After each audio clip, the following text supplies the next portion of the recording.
Welcome back, everybody. In this video, we are going to explore edit mode. So far, you guys have just been using basic primitive shapes like the cube, the cylinder, the sphere. How can we start with those shapes and start to make other shapes? That's what edit mode is going to be about. We're just going to try to give you enough of the basics so that on your final model for this unit, you have a bit more options and you're not just stuck with those primitive shapes. So let's get started here. So I'm going to select the cube here. I'm going to hit the decimal on my number pad to zoom in. I'll roll out a little bit and I'm going to go into edit mode. Remember, edit mode, you can select it up here or you can press the tab key, right? So in edit mode, important, you can be in select vertex mode, select edge mode, or select face mode, right? Depending what you want to be grabbing and pulling and working with. I'm going to stick in edge mode here, which, by the way, if you're on your desktop computer, I think at the laptop as well, you can press 1, 2, 3. And this isn't the number pad. This is just like above the letter Q, above the letter W, and above the letter E. That's like the hotkeys, so you can switch quickly between things. So I'm going to be on edge select, and I'm just going to show you here. You can select an edge, and you can use all your regular commands. I can go grab, G, X, and I'm grabbing it. I could take this one here, G, X, grab it. I could go up to, these edges, do the same thing. Okay, so pretty good.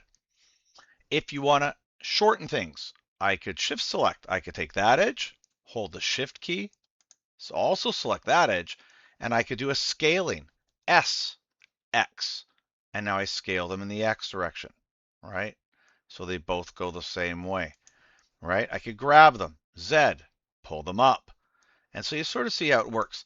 Anything you can do normally with your objects, you can do with the vertex, the edge, or the face. Notice, let's switch to face mode. I'll go to face mode here. Grab, Z, up and down it goes, right? I can scale without hitting anything, or I could say scale Y. So it just scales in the Y direction. You can see how your primitives now can start changing a little bit, right, to different shapes. You could even do rotate on the face. I don't see, it sort of messes the model up a bit. But, just to stress, you can do all the things you could do before with your objects. You can do an edit mode on your little things.